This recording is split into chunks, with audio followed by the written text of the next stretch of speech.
Astaghfirullah. Assalamualaikum warahmatullahi wabarakatuh. Alhamdulillah wassalatu wassalamu ala Rasulillah wa ala alihi wa sahbihi wa mawalah wa la hawla wa la quwwata illa billahi wa ba'du. Alhamdulillah, segala puja dan puji tentunya hanya milik Allah Subhanahu wa ta'ala, karena memang dialah zat yang pantas untuk dipuja dan dipuji selamanya. Salawat dan juga iringan salam tetap tercurahkan kepada Rasul kita, qudwah kita, uswah kita, Nabi besar Muhammad sallallahu alaihi wa ala alihi wasallam. Ma'asyiral muslimin wal muslimat dimanapun Anda berada. Di pagi hari ini kita akan membahas satu tajuk pembahasan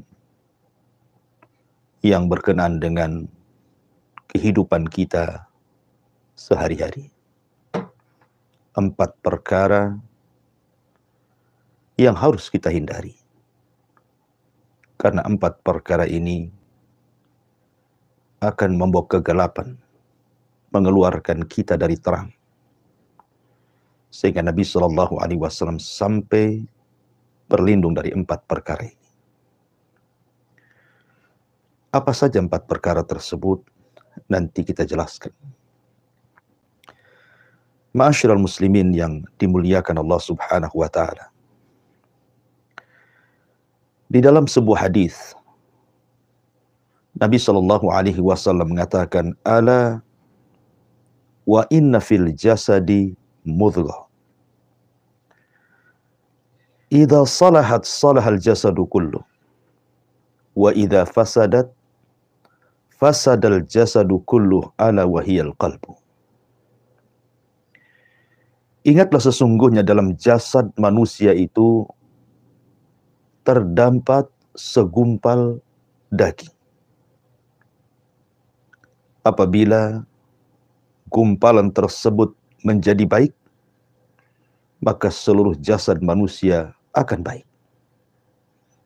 Tapi kalau segumpal itu rusak, maka seluruh jasad manusia pasti rusak semuanya. Itulah yang disebut dengan al-qalbu, hati manusia. Al-Imam Ibnul Qayyim rahimahullahu ta'ala ketika memberikan catatan kepada hadis ini, beliau mengatakan, walamma kana al-qalbu li hadhihi al-a'dha kal malikil mutasarrif fil junudil ladhi tasduru kulluha an amri wa yasta'miluha fi ma syaa fa kulluha tahta ubudiyatihi wa qahrihi wa taqtasibu minhu al-istiqamah wa zayd wa tatba'uhu fi ma ya'qiduhu min al-azmi aw yahullu, kama qala an-nabiy sallallahu alaihi wasallam, ala wa inna fil jasadi mudghah idza salahat salahal jasadu kullu wa idza fasadat fasadal jasadu kullu, ala wa hiyal qalbu huwa malikuha hiyal munaffidah lima ya'muruha biha al-qabilatu lima ya'tiha min hadiyatihi wa la yastaqimu laha syai'un min a'maliha hatta yasdura an qasdihi wa niyatihi wa huwal mas'ulu anha kulliha. Kata Imam Ibnul Qayyim rahimahullahu ta'ala, tatkala hati ketundukannya bagi badan seperti raja yang berkuasa mengatur pasukannya, semua pergerakannya berasal dari perintahnya dan sang raja menggerakkannya sesuai dengan kehendaknya. Maka semua anggota badan di bawah pengaturannya dan di bawah kekuasaannya. Dari hati inilah dihasilkan kelurusan dan boleh jadi penyimpangan. Karena badan mengikuti tekad kuat hati atau mengikuti sesuatu yang tidak dikehendaki oleh hati. Sehingga Nabi SAW bersabda, ingatlah sesungguhnya dalam jasad terdapat segumpal daging. Apabila segumpal daging itu baik, maka baik semuanya. Apabila rusak, maka rusak semuanya. Perhatikanlah bahwa segumpal daging itu adalah hati. Hati adalah raja dari seluruh anggota badan. Dan badan itu taat terhadap perintah hati. Siap menerima petunjuk hati. Tidaklah lurus sebuah amalan sehingga amalan tersebut berasal dari tujuan dan juga niat hati. Dan hati bertanggung jawab atas seluruh amal badannya. Ucapan yang indah dari Al-Imam Ibnul Qayyim rahimahullahu ta'ala. Bahwa yang menentukan ketenangan badan manusia, bahwa yang tidak menjadikan terombang-ambingnya kehidupan manusia, bahwa kehidupan manusia akan terarah, itu ditentukan dengan hatinya. Apabila hatinya terang, maka perjalanannya pun terarah. Apabila hatinya gelap, maka hidupnya pun terombang-ambing tanpa arah tujuan. Begitulah posisi hati dalam badan, kata Imam Ibnul Qayyim rahimahullahu ta'ala. Ma'asyiral muslimin yang dimuliakan Allah subhanahu wa ta'ala, jangan lagi cerita di dunia. Orang yang hatinya gelap, dia tidak bisa berjalan walaupun dunia seterik dengan terangnya matahari. Di akhirat pun sama. Allah subhanahu wa ta'ala sampai mengatakan, yauma la yanfa'u malun wala banun illa man atallaha biqalbin salim. Pada hari di mana seluruh keturunan dan semua harta benda yang pernah dimilikinya tidak ada manfaat, tidak memberikan petunjuk, tidak mengarah kepada jalan Allah subhanahu wa ta'ala, kecuali orang-orang yang membawa hati yang selamat. Ya, karena hati yang selamat adalah hati yang membawa sebuah cahaya yang mampu melangkahkan kaki kita menghadap Allah subhanahu wa ta'ala. Di dalam sebuah ayat, dalam surah Al-Baqarah, ayat 267, Allah subhanahu wa ta'ala mengatakan, Allahu waliyul ladzina amanu, yukhrijuhum minadh dhulumati ilan nur. Walladzina kafaru awliya'uhumut taghut yukhrijunahum minan nuri ila dhulumat ulaika ashabun nar hum fiha khalidun. Allah adalah pelindung, raja, tempat kembali bagi siapa orang-orang yang beriman. Karena Allah lah yang akan mengeluarkan mereka orang-orang yang beriman dari kegelapan menuju cahaya yang sangat terang benderang. Kegelapan apa? Semua kegelapan. Allah akan mengeluarkan dari orang-orang yang beriman menuju cahaya. Kegelapan kekufuran akan diarahkan kepada cahaya iman. Kegelapan kejahilan akan diarahkan kepada cahaya ilmu. Kehidupan yang terombang-ambing tanpa arah akan diberikan cahaya hidayah.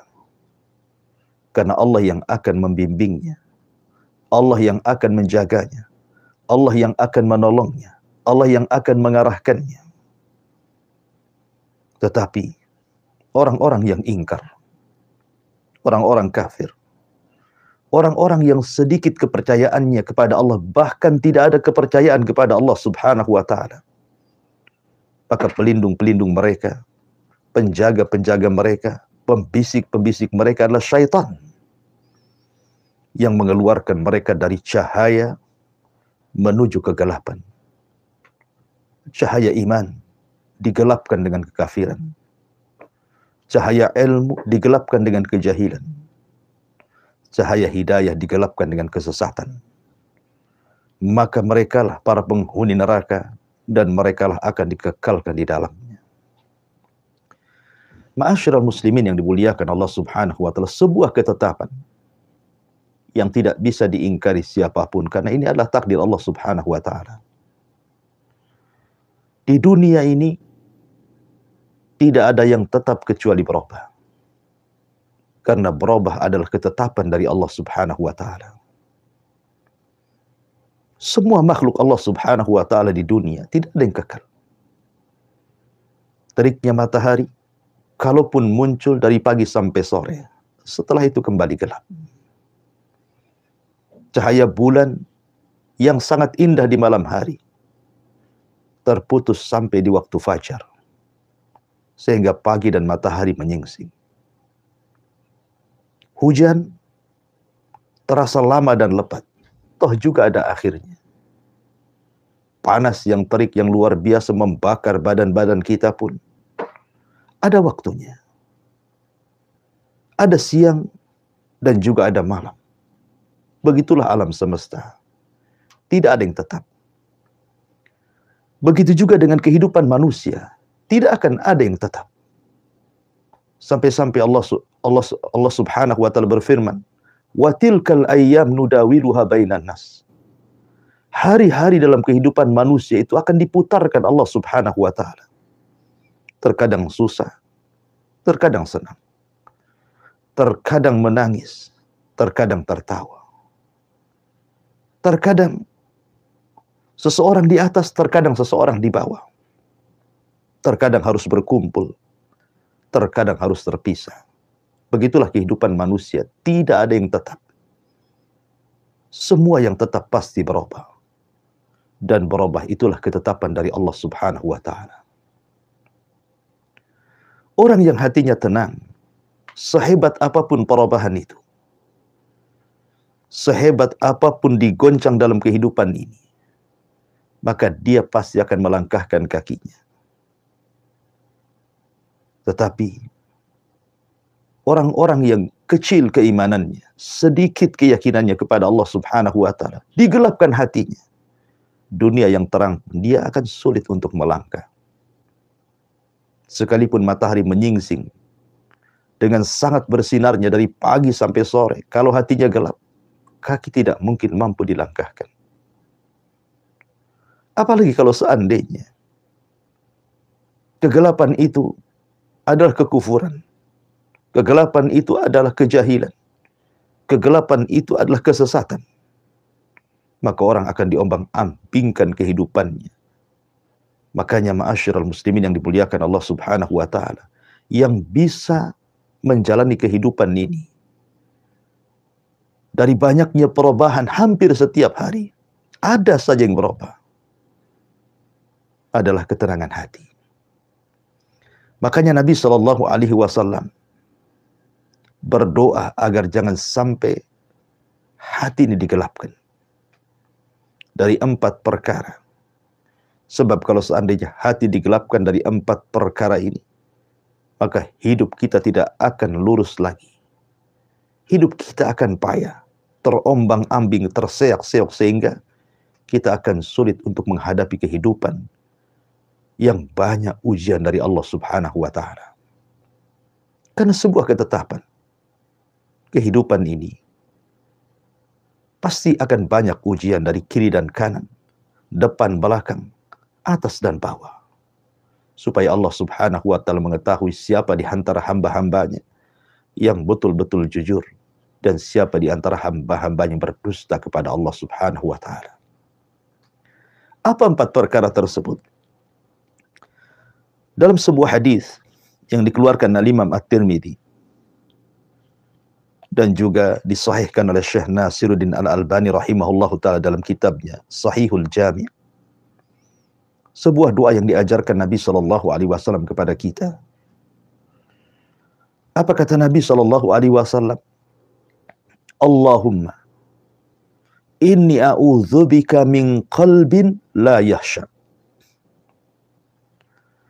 wa min ilmin la yanfa wa min nafsin la tasba wa min du'ain la yasma wa min du'ain la yusma. Jadi Nabi Shallallahu Alaihi Wasallam mengajarkan sebuah doa kepada kita agar kita terhindar dari 4 perkara ini, karena ini yang menggelapkan hati manusia sehingga gelaplah segalanya dalam kehidupannya. Allahumma inni a'udzubika min qalbin la yahsha. Ya Allah, aku berlindung dari hati yang tidak pernah khusyuk. Wa min ilmin la yanfa, dari ilmu yang tidak membawa manfaat dalam kehidupannya. Wa min nafsin la tasba, dan dari jiwa yang tidak pernah kenyang. Wa min du'ain la yusma, dan dari doa yang tidak pernah didengar dan diijabah Allah Subhanahu wa taala. Ma'asyiral muslimin yang dimuliakan Allah Subhanahu wa taala, baik kita rinci satu persatu. Di sini Nabi Shallallahu Alaihi Wasallam berlindung dari 4 perkara, dan harusnya pun sama. Kita sebagai umatnya pun harusnya lebih berlindung daripada Nabi Shallallahu Alaihi Wasallam, karena kita tidak ada jaminan seperti Allah menjamin Nabi Shallallahu Alaihi Wasallam tentang kemaksuman. Yang pertama, Allahumma inni a'udzubika min qalbin la yahsha. Ya Allah, aku berlindung kepadamu dari hati yang tidak pernah khusyuk. Khusyuk itu artinya kita mengarahkan tujuan hanya menghadap Allah Subhanahu wa taala. Tidak ada yang lainnya. Kita mengikatkan hati dengan Allah Subhanahu wa taala. Menghubungkan pikiran kita dengan Allah Subhanahu wa taala. Mengarahkan jalan menuju Allah Subhanahu wa taala. Dan berusaha untuk memalingkan hal-hal yang bisa memalingkan kita dari tujuan menghadap Allah Subhanahu wa taala. Itulah khusyuk. Contoh saja yang biasa kita dengar, istilah khusyuk itu biasanya digunakan dalam sholat. Karena sholat itu adalah hubung kait antara seorang hamba dengan Allah Subhanahu wa taala. Makanya orang yang khusyuk dalam sholatnya, hatinya akan terpaut dengan Allah. Pikirannya akan terhubung dengan Allah Subhanahu wa taala. Dunia itu kecil bagi dia, karena hanya Allah yang sangat besar. Dunia itu sempit bagi dia, karena Allah lah yang maha luas segalanya. Ketika orang sholat kemudian dia khusyuk, maka segalanya akan diberikan kepada Allah Subhanahu wa ta'ala. Qul inna salati wa nusuki wa mahyaya wa mamati lillahi rabbil alamin. Katakan, sungguhnya salatku, kurbanku, hidup dan matiku, semua hanya untuk Allah, Rabb semesta alam. Begitulah orang yang khusyuk hanya mengarahkan diri kepada Allah Subhanahu wa ta'ala. Dan apabila seorang yang sedang salat itu khusyuk, betul-betul khusyuk, dia tidak pernah memikirkan yang lainnya. Dia tidak pernah memikirkan hutang yang melilitnya, persoalan luar yang menimpanya, musibah-musibah yang menerpanya. Karena itu makomnya dia harus mengarah kepada Allah Subhanahu wa ta'ala. Maka khusyuk dalam salat ini mampu merubah kehidupannya. Bukan hanya pengaruh kepada salat itu sendiri, tetapi pengaruh khusyuk ini akan sampai kepada kehidupan di luar salat orang yang salat itu sendiri. Ma'asyiral muslimin yang dimuliakan Allah Subhanahu wa ta'ala. Orang yang salatnya baik, artinya hubungan dia dengan Allah Subhanahu wa ta'ala baik. Dia tidak mengarah kecuali kepada Allah, tidak meminta kecuali kepada Allah, tidak berlindung kecuali kepada Allah, karena dia tahu Allah tempat berlindung bagi dia. Maka dia akan betul-betul ketika melangkah dalam kehidupan dunia ini, pasti akan diarahkan Allah Subhanahu wa ta'ala. Karena khusyuk dalam salat itu mempengaruhi khusyuk di luar daripada salat. Ma'asyiral muslimin yang dimuliakan Allah Azza wa Jalla, ketika hati manusia ditambatkan hanya kepada Allah Subhanahu wa ta'ala, dan Allah merespon kita, maka dunia bagi Allah itu kecil. Sehingga apapun persoalan kita dalam kehidupan dunia ini, bisa kita lalui dan kita jalani. Karena semua sudah diarahkan oleh Allah Subhanahu wa ta'ala. Ma'asyiral muslimin yang dimuliakan Allah Subhanahu wa ta'ala, maka hati yang khusyuk, hati yang terarah kehidupannya menuju Allah Subhanahu wa ta'ala, dia yakin bahwa dia berasal dari Allah dan akan kembali kepada Allah Subhanahu wa ta'ala, maka itulah yang akan membawa ketenangan dalam hidupnya. Dia menambatkan hati yang jujur hanya kepada Allah Subhanahu wa ta'ala. Sehingga ketika umpamanya Allah Subhanahu wa ta'ala memberikan musibah kepadanya, ataupun memberikan nikmat kepadanya, maka hati yang khusyuk adalah hati yang senantiasa bersyukur dan juga bersabar. Apabila ditimpa musibah, dia bersabar. Apabila diberikan nikmat, dia pun bersyukur. Itulah hati-hati yang khusyuk. Tapi sebaliknya, hati yang tidak khusyuk, maka hati yang tidak akan pernah tenang, karena hati yang diliputi dengan kegelapan. Diberikan nikmat, dia tidak bersyukur. Diberikan ujian, dia pun tidak bersabar. Hidupnya terombang-ambing dan tidak terarah. Walaupun diberikan nikmat, dia gunakan untuk berpoya-poya dan berhura-hura, sehingga tidak ada ketenangan dalam hidupnya. Apabila ditimpa kemalangan, musibah, maka makin gelap hatinya. Dia pun murka, menyalahkan takdir, menganggap ujian itu sebagai adab bagi dia, na'udzubillah. Oleh karena itulah maka Nabi SAW berlindung kepada Allah Subhanahu wa ta'ala, jangan sampai hati ini tidak khusyuk. Karena ketidakkhusyuan hati itu akan menggelapkan pikiran, menggelapkan hati, sehingga hidup kita terombang-ambing tanpa arah tujuan yang jelas. Ini yang pertama. Yang kedua, wa min ilmin la yanfa, dari ilmu yang tidak membawa kemanfaatan. Apalah gunanya orang cerdas kalau tidak membawa kemaslahatan? Apa gunanya orang-orang yang diberikan kecerdasan pikirannya kalau seandainya hanya untuk membahayakan manusia dan membahayakan dirinya sendiri? Jangan lagi urusan agama, yang jelas-jelas pasti orang yang punya pengetahuan agama tapi tidak bermanfaat bisa menyesatkan dirinya dan bisa menyesatkan orang lain. Ilmu di dunia saja bisa merusak orang.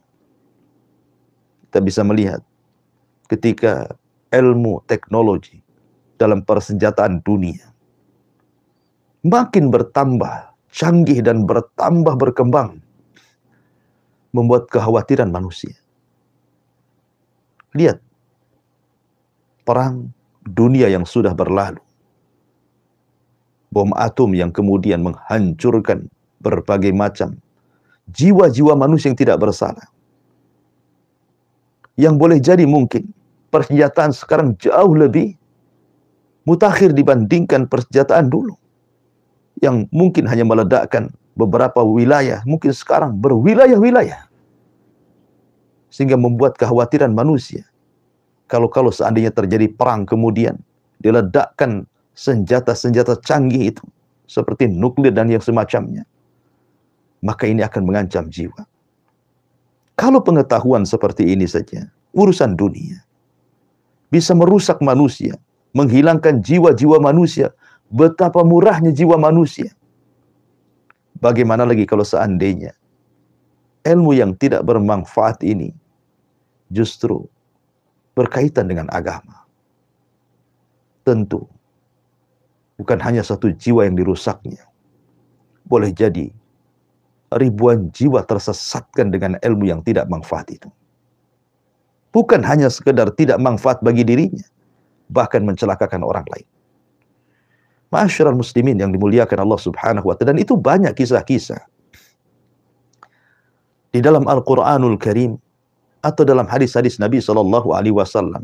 Sebut saja kisah Bal'am bin Ba'urah. Orang yang cerdas, alimnya Bani Israel, dicintai oleh Bani Israel, tapi pengetahuannya tidak manfaat. Ketika kemudian dunia menguasai dirinya, dia pun mendoakan kecelakaan kepada Nabi Musa dan juga para pengikutnya yang beriman. Akhirnya kemudian menjadikan Nabi Musa dan orang-orang yang beriman diberikan oleh Allah Subhanahu wa ta'ala ujian karena satu orang yang tersesatkan sehingga dia tidak bisa keluar dari bumi perjanjian selama 40 tahun. Begitulah akibat ulah orang yang berilmu tapi tidak membawa kemanfaatan.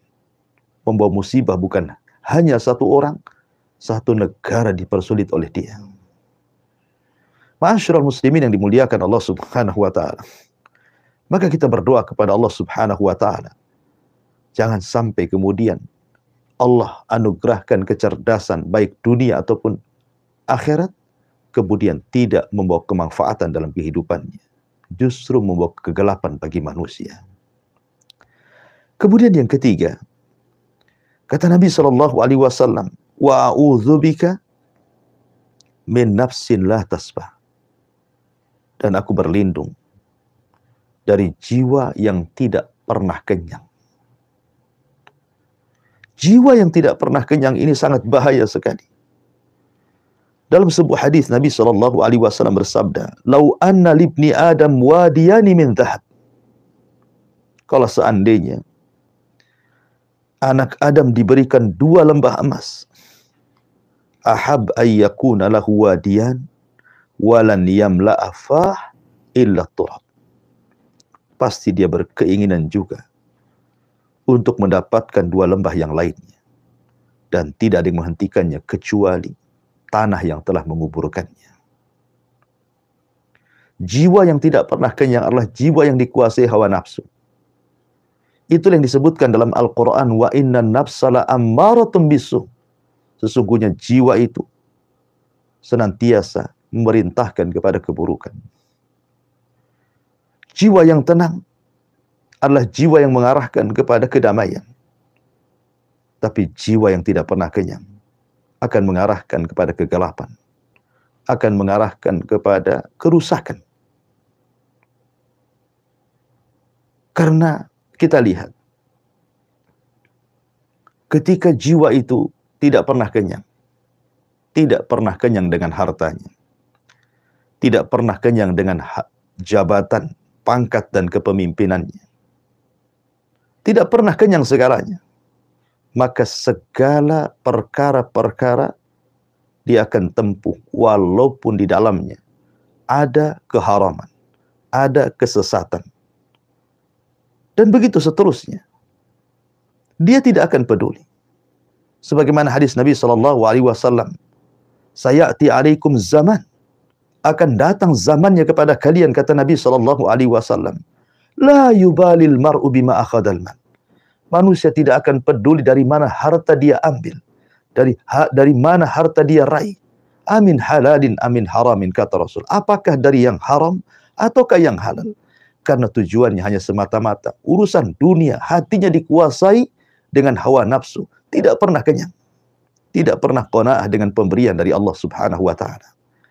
Dan ini membahayakan, karena dia akan menghalalkan segala cara, walaupun harus mendolimi orang, walaupun harus menyakiti orang, bahkan walaupun harus membunuh orang, demi tercapai cita-citanya bisa saja dia lakukan. Itulah hati-hati yang membawa kegelapan, hati yang tidak pernah kenyang dengan pemberian Allah Subhanahu wa ta'ala. Ma'asyiral muslimin yang dimuliakan Allah Subhanahu wa ta'ala, ketika hati tidak pernah kenyang, maka segalanya halal bagi dia, walaupun itu haram. Dia akan menyikut ke kanan ke kiri. Dia akan melabrak batasan-batasan yang Allah Subhanahu wa taala telah batasi. Padahal Allah Subhanahu wa taala memiliki batasan-batasan, dan batasan-batasan Allah adalah keharaman-keharaman yang tidak boleh dilanggar. Tapi orang-orang yang hatinya tidak pernah kenyang, tidak pernah redha dengan pemberian Allah Subhanahu wa taala, maka hatinya akan gelap.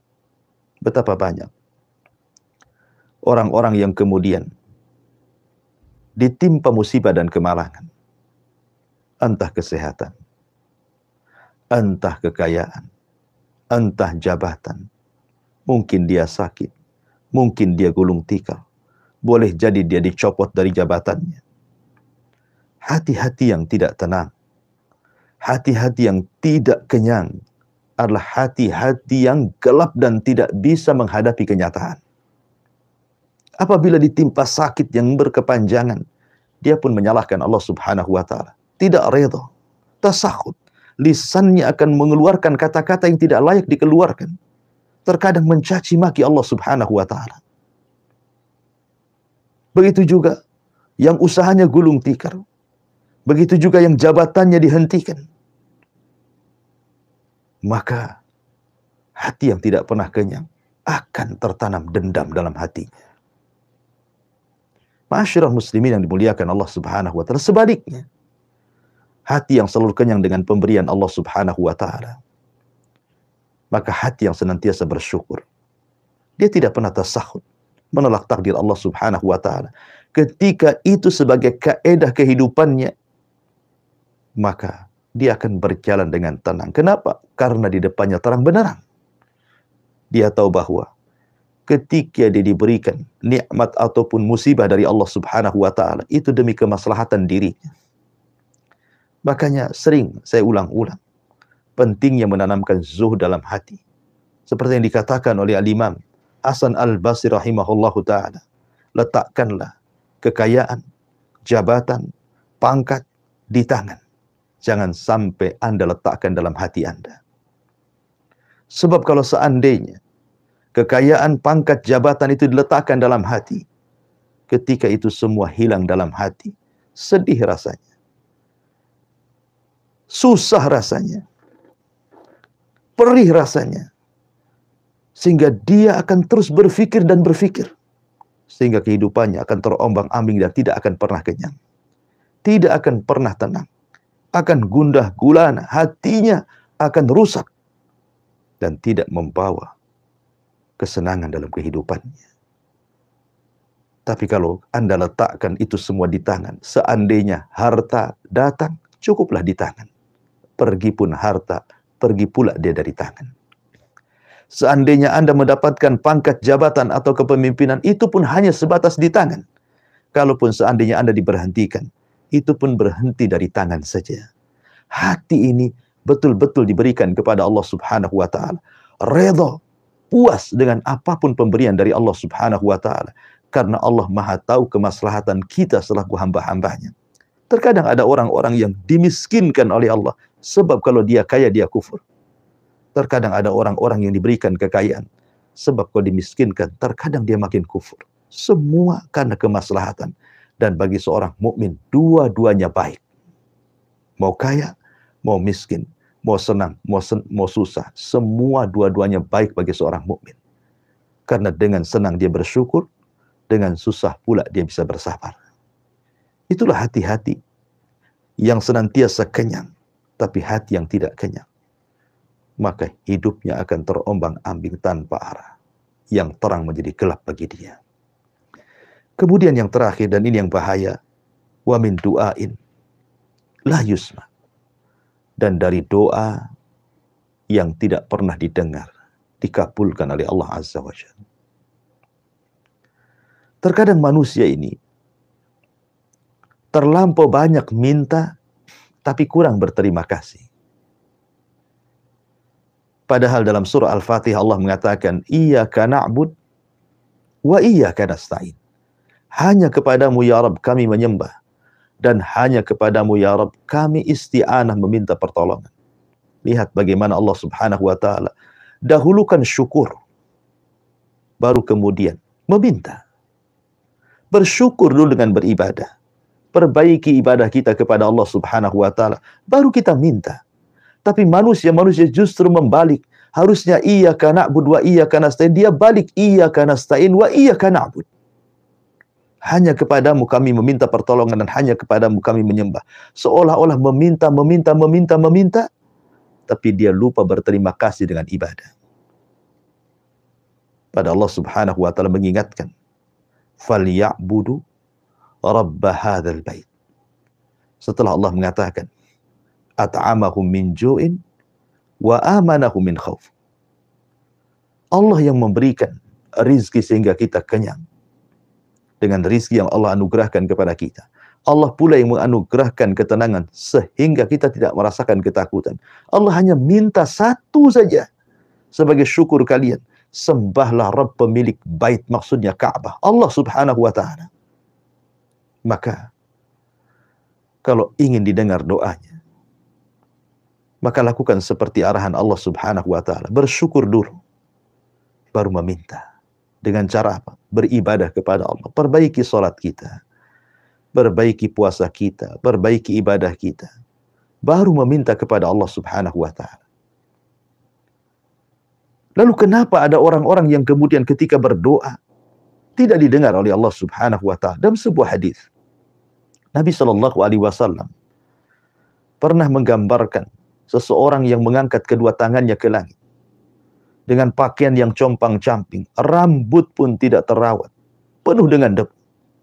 Kemudian dia mengeluh, "Ya Rabb, ya Rabb, wahai Tuhan, kabulkan keinginanku, kabulkan keinginanku." Tapi kemudian Nabi SAW mengatakan, mana mungkin orang itu dikabulkan doanya? Sekalipun tangan diangkat tinggi selangit pun, mana mungkin dikabulkan doanya? Kenapa alasannya? Wa mat'amuhu haramun, wa malbasuhu haramun, wa ghudiya bil haram, fa anna yustajabulah.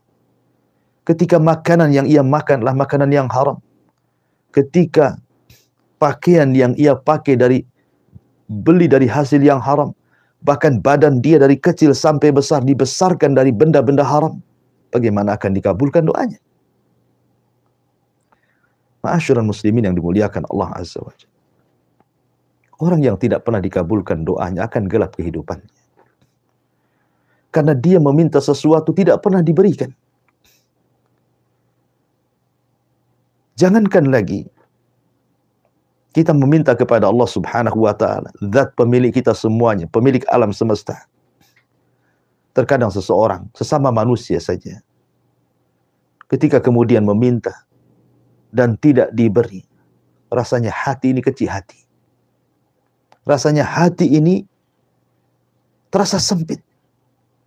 Melangkah pun sudah lunglai, karena keinginannya tidak dipenuhi.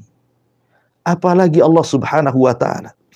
Bagaimana kalau seandainya Allah tahan rizki kepada kita? Bagaimana kalau Allah Subhanahu wa ta'ala tahan hidayah kepada kita?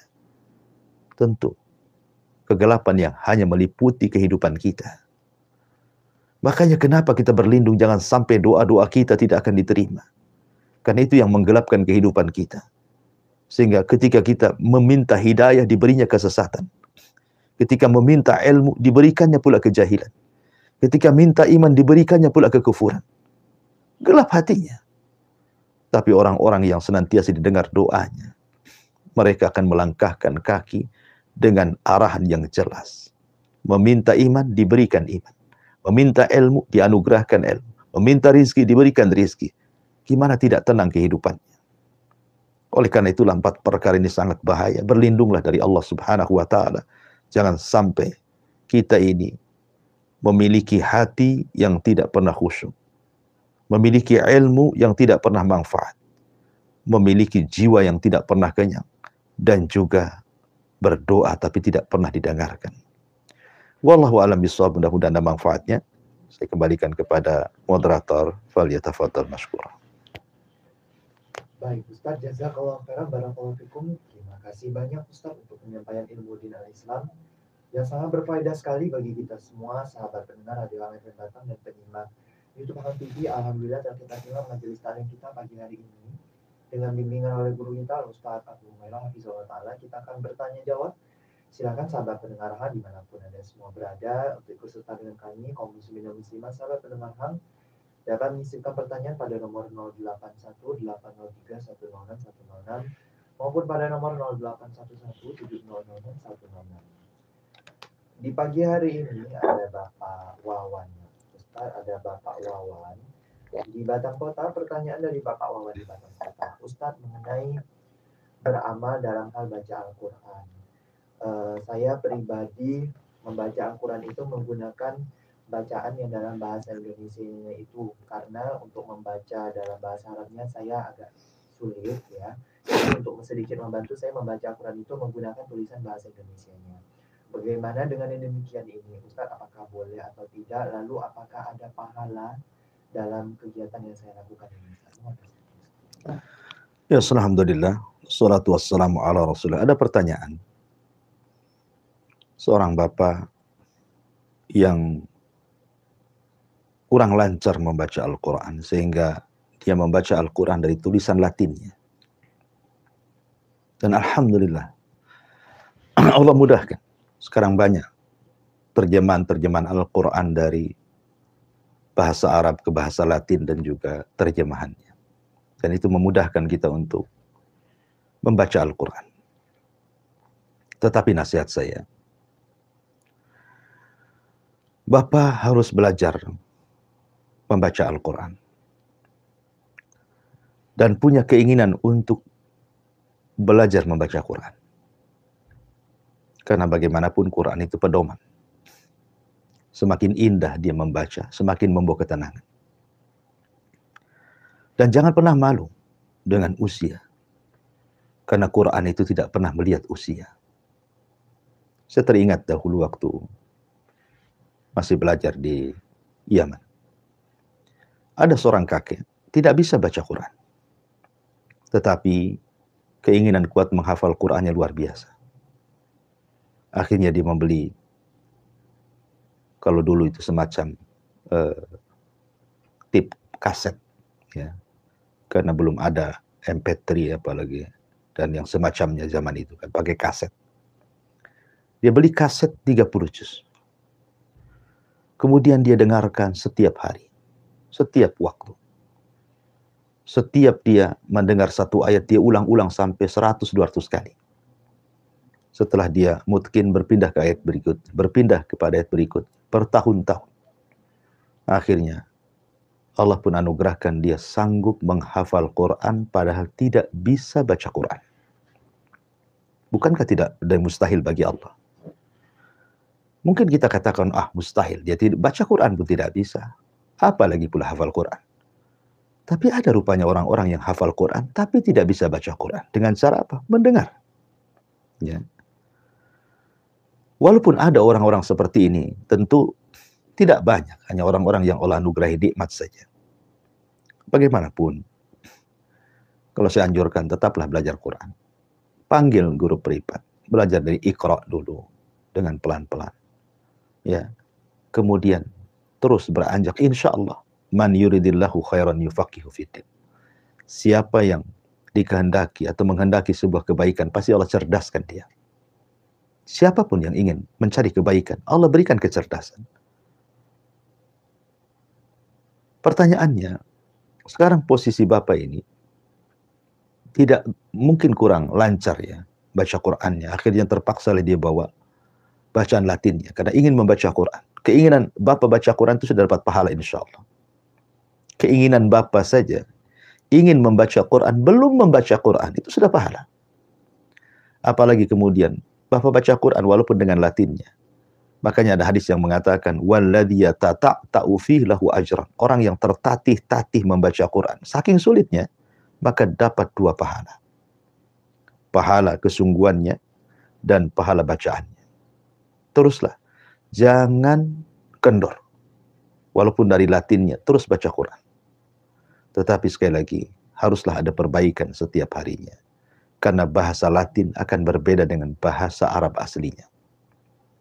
Kalau Anda tahu huruf-huruf dalam bahasa Arab itu ada makharijul huruf. Ada tempat-tempat keluar huruf. Di situ ada kefasihan bahasa, membedakan antara huruf sin dengan shin, ya, dod dengan dod, dan begitu seterusnya. Itu akan sulit kalau kita praktekkan dalam membaca Latinnya. Dan itu akan mudah kalau kita praktekkan membaca bahasa Arabnya. Makanya teruslah, jangan pernah kendor. Walaupun sekarang mungkin masih membaca Quran lewat tulisan Latin, tetapi ada upayalah. Apalagi sekarang medsos juga dipermudah. Ada belajar Quran lewat YouTube dengan sistem mudah. Tinggal klik saja, tiap hari belajar. Insya Allah.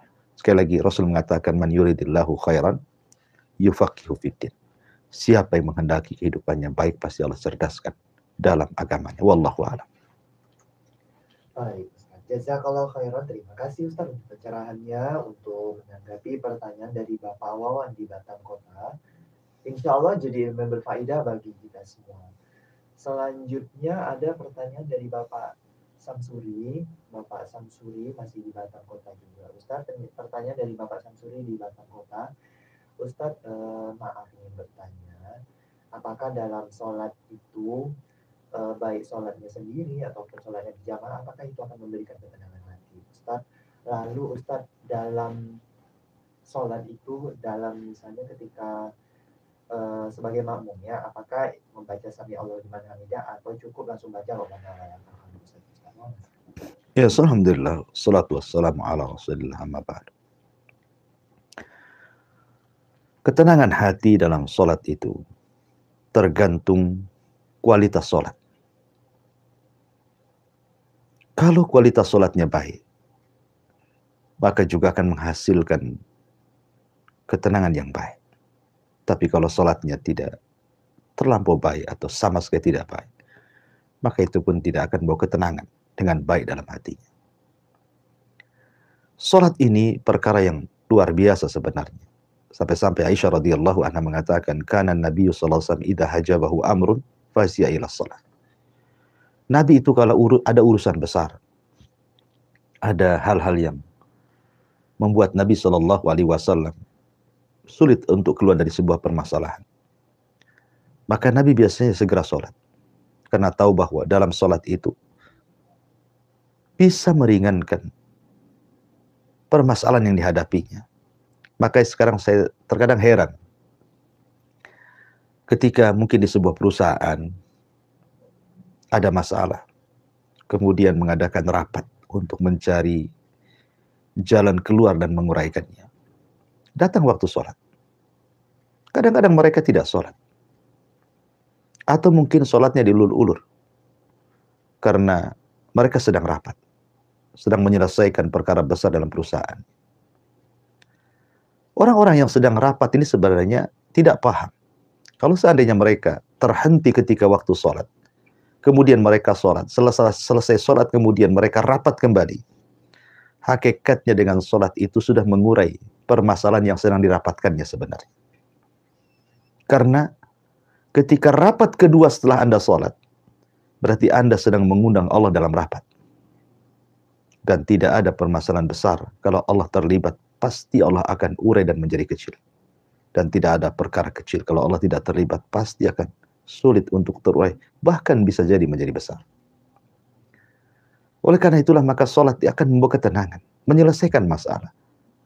Karena dalam sholat itu ada kata-kata iyyaka na'budu wa iyyaka nasta'in. Isti'anah, meminta pertolongan kepada Allah Subhanahu wa taala. Oleh karena itulah maka kualitas ketenangan juga ditentukan dengan kualitas sholat. Ketika Anda sholat sendiri dan berjamaah, tentu akan berbeda kualitasnya. Karena bagaimanapun secara pahala juga akan berbeda. Dan secara hasil pun akan berbeda. Karena manfaatnya juga akan lebih banyak yang berjamaah dibandingkan yang sholat sendiri. Bukan berarti kemudian sholat sendiri tidak sah, tidak.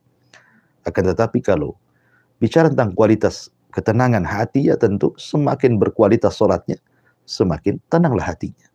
Semakin baik sholatnya, maka semakin baik di luar sholatnya. Karena sholat sendiri adalah innas sholata tanha 'anil fahsya'i wal munkar.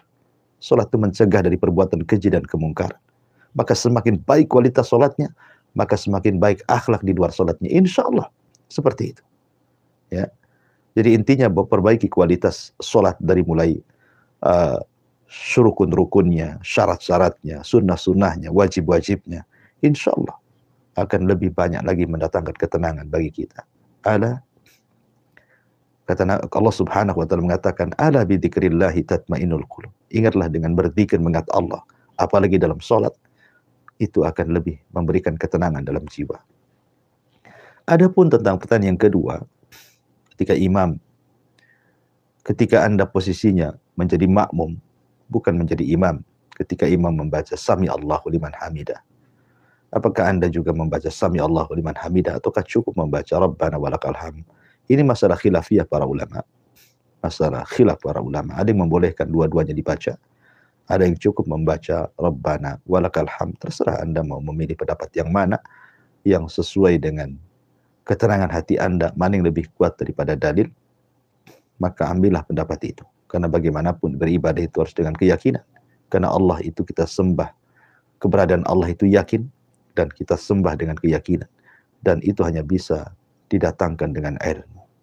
Wallahu a'lam.